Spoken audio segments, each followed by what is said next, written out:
Listen to me, listen to me, listen to me, listen to me. Because we now go through this again, you know. Life cannot die. All right. Life does not belong to individuals, okay, but individuals possess a life energy that makes them different makes them individuals. It is like a building in an open land. You put a building in an open land, the space outside of the building and the space inside of the walls of the building is the same space. But what differentiates the space is that wall. If you move the wall, the space don't go with the building. The space still exists. So I am saying to you that when you talk about death, death means that the building crumbles.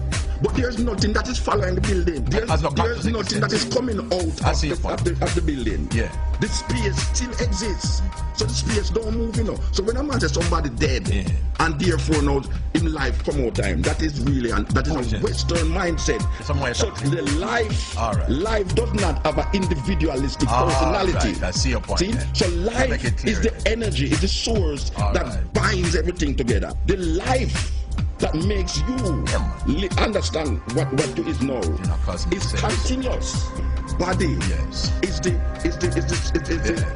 connection that life makes with the material world. And I am saying to you that the material world is there. But all that we have. But life exists whether or not the material world is there or not. And that is what we call energy. I don't believe in supernatural. You don't believe in supernatural? No, natural. Everything is natural. Natural. That's God's consciousness. That's going to be way over some people's head. Because they still walking around talking about I'm God and we all gods. Wait a minute, you still in separation. Dark matter consciousness has no separation. Show me some separations in darkness. Show me some separations in infinite darkness. There are none. There are none. The animals move on one vibration, some of them without sounds. So we gonna move with the individuated sounds of professing that we're gods and goddesses? We can only move by being in the energy of the existential actualization of that, which is a complete paradigm shift for our entire community. Because they cannot be in the presence of God consciousness and not be transformed. Our community won't know what's going on with them until we look at them as God. Until we see them as a God. And then they will see their nakedness of the knowledge of self. Do you all follow what I'm saying? But if we're not looking at them from that higher perspective of a self-realized, self-actualization being, we're not seeing nothing but our own illusion. That's it. It's our truth. So that God consciousness of the one God consciousness. Some people are so deep, they say, man, you saying what I want to say, I already know that. I'm your consciousness saying that. I'm in your consciousness.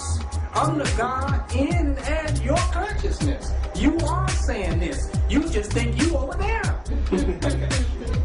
You don't know you over here. So when we saying we are one, we need to become one as a people, that's superficial. We don't even understand what that means, coming back into being one. That means we got one mind. That means we totally in one energy. So anything that's occurring is happening in the one consciousness. But if you're not conscious of it, you think you're just an individual with this. How's it going to work? But if you know it is the consciousness of the one that it works, then you have already succeeded. Well, wait for all of it. All of that, again, you see, beloved,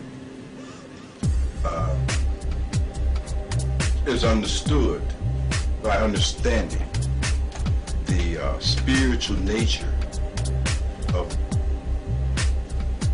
blackness, the spiritual truth about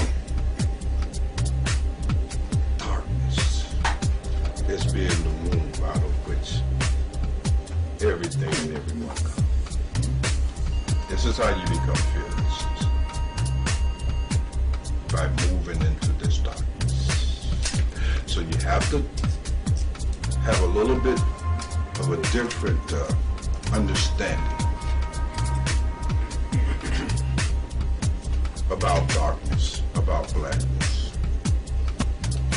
Entering into this blackness is to enter into the eye center. That is the eye center. You must try to create as much absolute blackness as possible. You gotta really become black. But when you don't like the blackness, you can't become enlightened. It's that simple. Because the form of truth is darkness. Blackness. So this is a form of blackness. Meant to take you to formlessness blackness. Y'all hear what I'm saying? It's a step. So eventually you will begin to go into formlessness, the form of blackness. To formlessness blackness. And you will begin to experience yourself as the form of blackness. Y'all know what I'm saying? You will go into yourself and you will begin to experience the blackness. It's not even black or color anymore, but a source energy that is emanating and manifesting and permeating itself as you. You know what I'm saying? But this is a step process. Because when you begin to feel the energy of that blackness as self, as that becomes the totality of your meditation and of what you see, now you have those energies and your actions are coming from that source. And it's hard for you to be against yourself or your people, or have fear of anybody else, or get caught up in the material world with that deep level of a meditation. Do you know what I'm saying? It's hard for you to get caught up and be misconstrued and confused and have an obscure perception about the world when your meditation is truly centered on black consciousness. Because once we get back into the essence of our being, then we begin to have right connection, right understanding. You see what I'm saying? Then we begin to relate right. We have right relationships. Because now we're relating based upon divine seeing. I'm saying that I'm coming forth in the energy of God, awakening the divine in all of our people right now. Through this information that is being disseminated. God is incarnating through me and incarnating into your consciousness, manifesting the awakening of the divine within you so we can move as a God force to change the condition of our people.